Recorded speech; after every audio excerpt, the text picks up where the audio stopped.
nelayan di pasisir Pangandaran. Tilu anak pamayang nolak ogi asup ka buha sabab sieun bisi aya nanaon bisi dilaknat ku juri-jurinya. Tapi ogi keukeuh nanya ka baturna ngajak anjeunna ka buha sabab impianna eta nyaeta harta karun.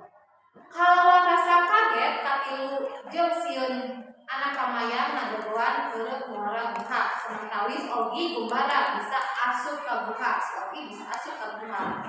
Ogi neangan barak emas anu anjeunna ngimpi sakitar sudut buha. Tapi anjeunna teu manggihan emas, emasna. Anjeunna terus neangan manehna di buha. Bari tilu sobatna hariwang. Aduh kumaha si ogi bisi aya nanaon. Demi keselamatan ogi anu ketanggulung kaayaan di buha. Katilu babaturanna beuki hariwang sanggeus ogi manggil kaluar. Si ogi teu muncul-muncul kaluar di buha. Aya naon nya? Ogi ngan sadar ieu nalika cai geus ampir nepi ka tuur ngabahekeun buha.